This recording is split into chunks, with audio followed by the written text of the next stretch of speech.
BloombergQuint. Welcome to Boardroom, where we will discuss some of the most important issues of the day confronting large businesses, from finance to sustainability, and nowadays both. Well, today I'm joined by Vikram Gandhi, Senior Lecturer of Business Administration at Harvard University. He has developed and teaches a new course on impact investing. And here's some quick background if you don't already know of Vikram. He spent over 2 decades at Morgan Stanley and Credit Suisse, and currently is also a senior advisor to the Canada Pension Plan Investment Board. Vikram, thank you very much for your time this evening, and welcome to BloombergQuint. Thank you, man. I'm so glad to be here. So Vikram, I wanted this conversation to be about the perspective that decision makers in companies should be taking when it comes to ESG. At this point in time, we spent the last decade getting to this place, and now there is a meaningfully large amount of capital that's tied to these goals, such as ESG. And I'm curious to know how you view what the most imminent opportunities and challenges are. So my first question is open-ended to that, and then I'll get into the specifics. Yeah. So I think from a board standpoint, since that's the focus of the discussion here, I think from a board perspective, ESG and getting up to speed from a board member perspective is kind of not old news, but it's been happening the last couple of years. But now it's about what should companies actually do about this? And do they need to change their investment profile, their allocation of capital, their PR program, et cetera? And I think that's gaining a lot of focus and attention on boards, and not just in India, but globally. And I think it's being driven by the fact that both so if you look at the constituents from a board perspective, who are the most important people that a board really cares about? So it's the employees of the company, it's the customers of the company, it's the community that the company operates in, it's the investors of the company, and it's the suppliers and the supply chain of the company. And if you look at all those, and that's where we get this issue of stakeholder capitalism versus shareholder capitalism. But from a stakeholder standpoint, all these are very, very important constituents that the board needs to care about. And all of them are saying, look, if we have a long-term time horizon, we need to actually focus on sustainability. So that's what's driving that. I'll just stop there just to give you a broad perspective that that's the mindset that a lot of boards are in right now. Okay, let me get to the specifics then, because I think, look at the numbers, right? By one measure, the global issuance of bonds that is linked to environment, social and governance goals should cross about $1 trillion this year.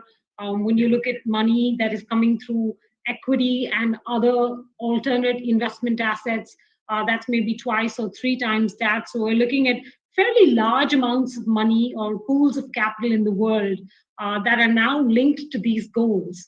What do investors look for when they identify businesses that they believe will deliver on this promise? Yeah.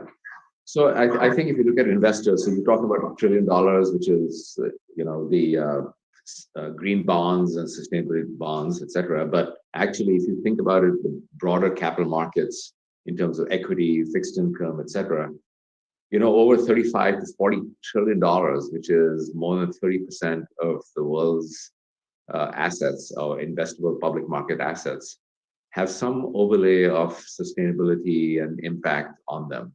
So this is a trend that's, like they say, the horse has left the stable, is not coming back. And most boards actually understand and realize that. And what do investors, why investors care about this? They're not just that most of them, the 35, $40 trillion that I'm talking about, have a fiduciary obligation. So they're looking to maximize returns. And so what they care about is the fact that, hey, if in the long term, if we don't care about climate, environmental issues, societal issues, equality issues, whether it be gender, income, other kinds of equality, and governance issues, we don't actually factor those into our long-term decision-making process. We're going to be actually making bad long-term decisions. And so therefore, companies, boards, need to focus on that. And that's what's driving this. This is all about, if a pension plan which has a 30, 40-year time horizon, and Indian pension plans and American pension plans and Canadian pension plans and others have that time horizon. If you are not factoring all those things into into your decision-making process, then you're probably making bad investment decisions. And so therefore, investors are really focusing on driving companies towards that goal. And that's where this big shift has happened in the last couple of years on, hey, I'm a 30-year investor. I'm not like a three-quarter investor. So for example, a lot of my pension plan clients talk about the fact that, when I talk about a quarter, I'm not talking about 90 days. I'm talking about 25 years. So that's what a quarter is. And therefore, I need to have companies that I invest in thinking that way. And that's where the boards are recognizing this and starting to adjust their thought process around it. These are not all three equal attributes, right? Sustainability or climate or environment, social goals and governance goals. These are all three distinct goals, if I may put it that way, and some are more measurable than others. So what challenges do investors face? Let's say, for instance, a pension fund, when determining whether a company actually does meet their criteria on all three, because some of these are measurable, the others are very subjective. Yeah. So I think when you talk about ESG, which is what you just mentioned, so the G part is kind of, now ESG has all been bucketed into one thing. I find G is very different than E and S, but good governance is like the fundamentals of any company, right? Good governance, and that's what the role of the board is to provide good governance, which is making sure that management's doing what they're meant to do, et cetera, et cetera. So I'll park that aside. On the environmental and the social front, yes, they're very, very different. But the fact of the matter is that if you are a long-term investor, climate is critical. So if I'm a pension plan, like you said, or any form of long-term investor, family office, etc., if I don't factor in climate, if I don't factor in the negative impacts of climate and the positive impacts that could potentially be done with new technologies, etc., that I could invest in, then I'm not making good investment decisions. The same goes with social issues. And we've seen that COVID-19 and a lot of the other societal issues in the US, as well as in India and other places, have really brought this to the forefront, which is that if you are not focused on societal issues, you are actually going to be making bad investment decisions.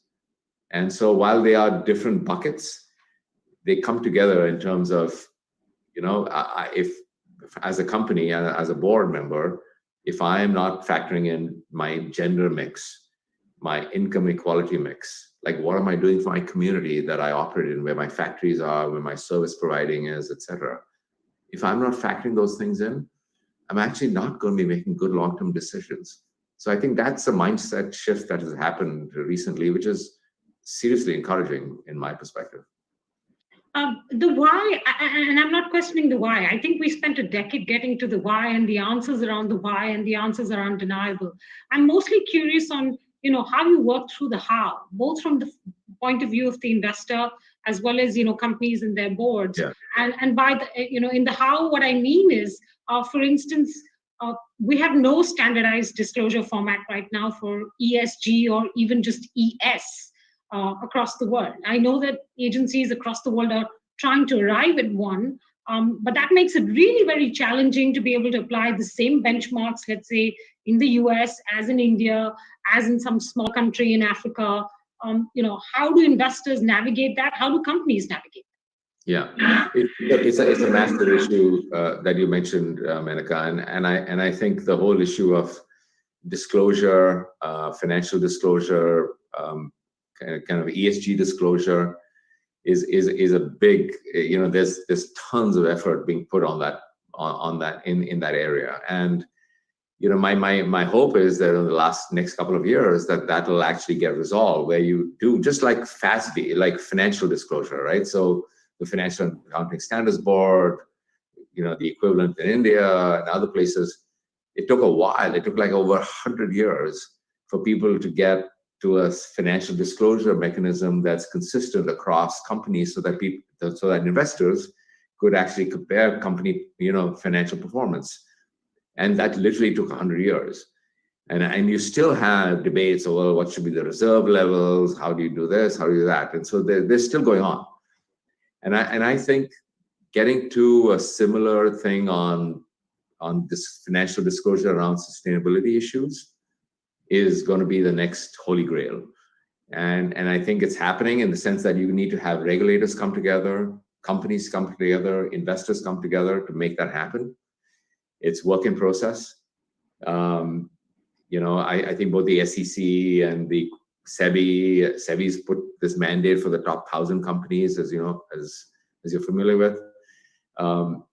But still, it's very subjective as to what companies could disclose, not disclose, et cetera. So the other thing which I would say, and I'll stop here in terms of your question, was that a company that, is the material issues that a company has. So what I would call the materiality factor is very different from a tech company to an energy company to a service provider to a consulting firm. And so what we need to identify is that given the industry that your company is in, what are the 4 or 5 things that really matter from a materiality standpoint? And that's really, and so, and SASB, there's another area that another company or an organization called the Sustainability Accounting Standards Board, SASB, identifies that by industry, they've identified 4 or 5 things which really matter to a company's performance. And so I think that's what we should have, which is that if you're in this industry and this sub-industry, here are the 5 things you need to disclose and disclose them. And they need to be mandated. And if that can happen, I think it'll make a massive difference or progress in terms of moving the ball forward on this front. These are not objective financial parameters, or let me put it this way: since these are not as objective as some financial parameters, do you always believe that do you believe that there will always be a high degree of subjectivity, and therefore different investors will look at ESG investing in different ways? Absolutely.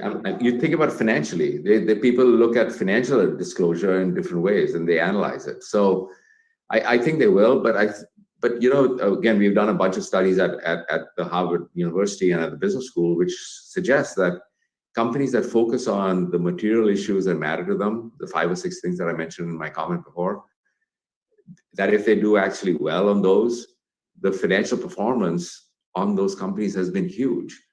And so I think that, and it's an obvious thing, right? I mean, if you actually focus on things that matter to your business and improve the metrics on that, you should do better. So I think that's going to be the case, but just like in financial and in ESG factors, different investors will look at it differently. But let's get some baseline financial disclosure that's out there that people can then analyze, and how they analyze it and how they think about it, that's up to them. But at least the data is out there. So disclosures is one thing that will form the bedrock of, let's say, ESG ratings. We now have some, I think, at least 30 to 40 different ESG ratings across the world, and I could be very easily, sort of understating or underemphasizing the multiplicity of this. Again, how do you navigate something like this? Because you can literally shop around for a better ESG rating, pretty much as you maybe could have at one point done time for credit ratings, but now that's become difficult to do. So I'm just wondering, how does a board of directors sort of look at who will provide them with the best kind of rating? Yeah. So I think from a board of director perspective, I think it's very, very important that you are very conscious about this whole issue of greenwashing, which is what you mentioned. Not you to mention it, but I think we can talk about it, which is that, you can actually adjust your business, your performance, etc. So you get incorporated in some index or whatever, but you don't really have at your heart and your mindset on actually doing the right thing from an ESG perspective. And again, I want to emphasize that doing the right thing from an ESG perspective is not about, yes, it's about doing good for the world, but it's about, hey, look, if I actually do these things right, my company performance is going to improve. My valuation is going to improve. I'm going to create value for my investors, my community, my employees, my customers, etc. And so that's got to be the mindset, that how do I actually improve the value creation from all these different kind of stakeholders, if you will, perspective. So I think, what I would tell board members is that don't try and adjust your activities to kind of fit into some index, because this is a massive issue right now globally on ESG, which is ESG greenwashing, which is that I'll adjust my things so I get into some index and people like me, and then people invest. And I think it's a flawed thing, and it's going to kind of backfire on people. So I think people need to get ahead of the curve on that one. So you see both the disclosure standard sorting itself out, or at least narrowing in scope over the course of the next 2 to 5 years, and equally the rating standards, therefore, based on those disclosures, also narrowing itself out in the next 2 to 5 years. What happens between now and when that actually does happen? How do investors and companies navigate that period of uncertainty, lack of clarity, not sure what you need to be doing to be able to attract the right pool of capital, and not sure if that pool of capital actually even wants to fund you, to get to that place? So I think it's one of those things which is a transition phase, and transition phases always are fraught with danger and fraught with concern, and I think that's going to be in this case as well. And but my point is that most long-term investors that are thoughtful and mindful will not get swayed by this indexing and stuff. So my suggestion to boards is that yes, you have. So why is disclosure important? Disclosure is important because the regulator is mandating it. You can create kind of comparison, but companies should want to disclose this. So if I was a board member, since that's your target audience here, be proactive about it. I think that if you actually proactively disclose data, you will get better investors in your capital structure, and you will get better long-term investors who believe in you. And I think that's so while we will get the regulation, we will get the indices like you talk about, but I think ultimately it's got to be that the board's got to have the right intent. I mean, if the board's intent is, hey, I'm just going to kind of massage my data so that I can get some index, it's going to backfire on you.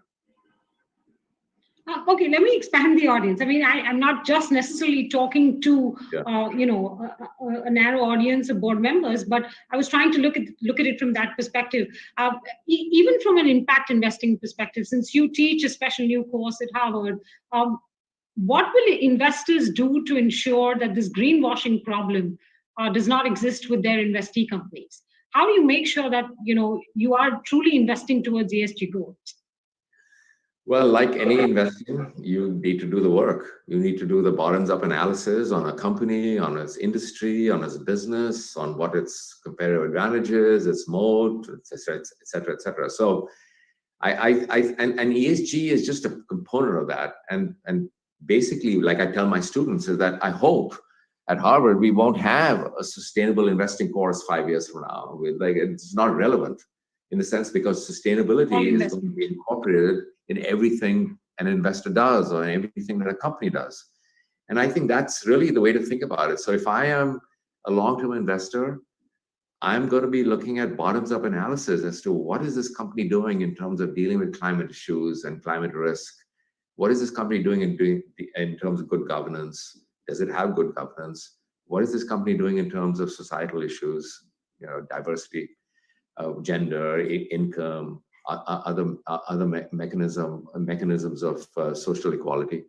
And so I think that's what investors need to do. That's what they're paid for doing. They're managing somebody else's money, and they need to do a bottoms-up analysis on which companies they want to invest in because of all these factors. And ESG is not, in my mind, some peripheral factor that you just have a tick the box kind of approach. Is becoming fundamental to long-term investing. And that's what I would recommend to investors to do, which is do a bottoms-up analysis on all these factors. And that's what will. So ESG, I think if you look at the evolution, like 5 years ago, it was, okay, I'm going to tick the box. I've got my due diligence list. I'm going to tick it. Second, now it was more about risk management. Okay, I can't be investing, for example, in real estate and coastal areas because 20 years from now, maybe those coastal areas won't exist anymore. So you have risk management. But I think now what's happening is people are looking at alpha generation. Is that how do I invest in companies that actually are doing this really well, that can generate superior returns over time? And I think that's an area that is going to be what I would call ESG 2.0 or 3.0. It's not about risk management. Yes, important. It's not about ticking the box. It's about generating alpha. Inherently, is that more engaged or more activist investing? I hark back to the example that we saw recently with a very new activist investor, engine number one, and what happened at Exxon and their ability to vote down, director nominations and actually get their own people on the board. And I'm wondering whether a lot of this change, a lot of this phenomena that we're seeing right now will probably be pushed forward by more engaged investment or investors than in any other ordinary situation. Yeah. So this is another thing we talk about in our class, and I think it's a broader issue of this whole issue of divestment versus engagement. So a lot of companies, a lot of investors will say, I don't want to invest in fossil fuel companies like your Exxon, Engine One example. I'm just going to divest. I don't want to invest in those. And there are others who will say, like, yeah, if there's a good financial case to be made in the long term, then maybe I want to invest in those and engage with those companies to make a difference. And there's, pros and cons on both arguments. But a lot of investors will say, okay, I don't want to invest in fossil fuel. I don't want to invest in tobacco companies. I don't want to invest in alcohol companies. I don't want to invest in companies that are against my religious beliefs. And I'm just going to get out of those. Others think that, if this company may have an interesting long-term financial perspective, I'm going to invest, I'm going to engage. So engine number one, Exxon, is a classic example of that, which is long-term. So engine number one, we are writing a case study right now at Harvard on this. We're literally in the process of doing it since it happened May 26th, not that long ago, which was that, they've got a case that long-term, Exxon has got a fabulous brand name, huge distribution, seriously good technology, et cetera, but maybe the belief of engine number one was that they're allocating their capital in a way that's not consistent with long-term, and in the sense of moving some of the capital away from traditional oil and gas investing to renewables. And that maybe that over time will create more value for the company rather than less. So that's the rationale of putting the three members on the board. But the fact is that a lot of pension plans, CalSTRS, CalPERS, the two big California plans, New York pension plan, et cetera, voted behind engine number one because engine number one was a small investor. But they voted behind them thinking that they could actually move the needle on this. And so I think you're going to see more of that. I mean, activist investing, has been a bread and butter, a lot of investors over the years, but activist investing with the ESG kind of overlay I think will increase over time. And this is just the first example of it. I mean, people don't realize that, but this is a huge event that a small investor could replace 3 board members out of 12 at a large Dow industrial company called Exxon. It's never happened before. So it'd be interesting to see how that plays out in terms of what these board members will actually be able to do now that they're on the board going forward. Are there other instances you've noticed in the recent past that have, been milestones for you in this journey towards more responsible investing? Yeah, so we have a couple of, I'll give you a few examples of case studies that we've done at Harvard. So, one was that Jana Partners, which is another active investor, and CalSTRS had written a letter to the Apple board. Mm-hmm. And it's a public letter, which really talked about the fact that, and I think the whole position in Apple, which is now, at that time it was not $1 trillion, but you know what the market cap is. They only had $2-3 billion position. So a small position, relatively speaking. But their message to the board of Apple and the management team was, you guys have a product that's creating child addiction. and that, that you have a fantastic product. I mean, people's lives have changed dramatically because of Apple, but you have a product that actually creates child addiction. And there's been enough studies which show that child addiction from a mental and a physical standpoint can have seriously negative implications. And so shouldn't you be doing something about this? Shouldn't you've got a fantastic product, but shouldn't you be doing something to deal with some of these negative externalities? Just like, energy companies have negative carbon externalities, Apple has a negative externality of creating addiction.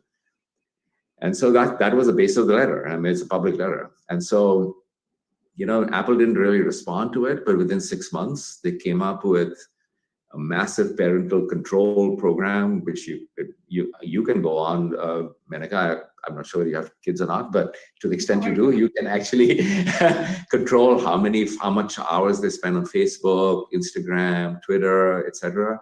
And you can cut it off, and you can control it. And so I think they've been, they put this in place, even though they didn't acknowledge the letter, and they continue to monitor it, because that was one. The other one I would say is gun control in America, and maybe I think it's a big issue in India too, but less publicized, is that, look, gun control is a massive problem in America. And they, so CalSTRS and others came up, and they did it at Harvard, actually, was come up with the principles of responsible firearms in private firearms industry, which is like, how do we, both as a manufacturer of guns, a distributor of guns, etc., bring in mechanisms which control the responsible distribution of guns, which we don't end up in the hands of people that shouldn't have them. So those would be some examples of that. And in India and Asia, unfortunately, things are still a little behind, but I think investors can play a massive role in making a difference on a lot of these societal fronts. So I think this is where the very apparent gray area appears to me, is that you can measure emissions, carbon footprint. It's quite obvious that fossil fuel companies are passé. Gun control is easy to have judgment on. But there is now a growing body of activist investors against big tech, and there are. It isn't black and white. So there are things that companies do which ostensibly would not seem as if they're negative, but could have negative impact on society. And how do boards navigate those boundaries? I mean, how does a Netflix deal with activist investors? How does Apple, you said, put in parental controls, but a Facebook tomorrow, or even Google? All of these companies are now, I think, receiving letters from investors who want to engage more. Yeah. So I think some of the social media and tech companies is a very interesting example, because they've obviously been had a lot of attacks on them on antitrust. So the three issues which they have to deal with are antitrust, privacy laws, and this whole issue of content management, content control. And I think all those three issues, whether it be Facebook or Google or others, have a similar issue, which is like, how do we deal with this? Which is, I'm not trying to be a monopolist, and we have a Facebook class that I teach at HBS on my leadership and a corporate accountability class, and essentially it is like I take a poll. I said, okay, Facebook owns Instagram, WhatsApp, etc. So you have three companies who are seriously right there in terms of social media. How many of you are on one of those three? 100%. How many of you think there's a problem with one of those three? 100%. Okay. Why would you not just sign off and not be part of Facebook and WhatsApp and Instagram? Nobody wants to get off. And so you have 100% of them are on it. 100% of them think there's some issue. None of them want to actually get off. And I say, okay, so are you complicit? Are you complicit in dealing with the problem that you're talking about? Yeah, we are. Okay, so why don't you get off? And the issue is because I don't, this is my network. I mean, if I get off Facebook and Instagram, I'm like cut off from the world. So it's really an interesting debate, which is like, how do you manage the fact from a board perspective, to your question. How do you manage the fact that you're actually adding serious value? There's a massive value, and you've probably seen this in the Social Dilemma, the Netflix documentary, which is that you and I are the product for these companies. We're not the customer. The customer is the advertisers. And so how do you actually navigate that where, yes, you have a fiduciary obligation to create maximum value for your shareholders. You've got other aspects that you need to focus on. But how do you do what's right in terms of your community? And that's where technology and the issues around technology really come in. And I think boards, so the question for boards is, what is the purpose of a corporation? And this is a question that's being asked, like, what is the purpose of a corporation? Ask yourself as a board member, what is your purpose? Like, why do you exist? And some people will say, oh, I exist because I have responsibility to shareholders. Others will say, I exist because I have a responsibility to employees. I have responsibility to customers. So why do you exist? Like, what is the purpose of the company? And it's a huge question that's being debated and discussed in America right now. And fundamentally, it comes down to the role of the board to define what is the purpose of that company. And how, therefore, do you actually, behave, and the decisions that you make are got to be in sync with what you think your purpose is. Like, what is the purpose of you, Menaka, as an individual? What is my purpose as an individual? And that's why, what is the purpose of a board? What is the purpose of the company? And that's really, it's a really interesting question that's being debated right now. Like, what is the purpose of the corporation? All right. I was using big tech as a way to show how gray the social part of ESG is, because it really is difficult for companies to determine what the ill side effects of their businesses could be.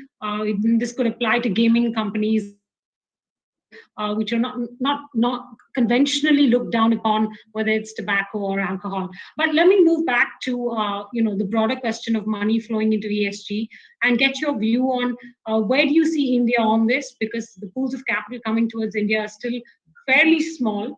They've sort of increased over the last year or two. But is India doing the right job, and Indian companies doing the right job in being able to attract that capital to transform themselves? Yeah, so I think it's early days right now as far as India goes. I mean, I've given my hat, like you, in terms of introduction, talked about my role in terms of advising the Canadian Pension Plan, which is right. a $500 billion fund, and have a pretty big position in India, very small as a percentage of their assets, but still pretty big and growing. And I think they and the discussions we have with companies that we've invested in or potentially going to invest in, bringing in ESG into the investment process and the discussion is critical. And so I would say that if I had to just broadly divide the world, I would say Europe is very, very advanced in this area, and that's wonderful. I think US is, getting there. Given so much of it has to do with regulation and mindset. So with the new administration, it's kind of moving in that direction. And I think Asia is a little behind. But if I talk to any of the large, big industrial groups in India, all of them are very so focused on the fact that, we need to actually think about these things in a much more proactive, productive manner, as opposed to, just ticking a box. And I think that's a very encouraging thing. And I think investors, so for large pools of foreign capital, companies that actually are thinking about these things in a more productive, proactive manner will actually be able to attract better, more money and longer term money than others. And I think that, again, this is a multi-year process. So it's just happening. It'll take another 3-4 years to really kind of gel, but it's definitely happening, which is very encouraging from my vantage point.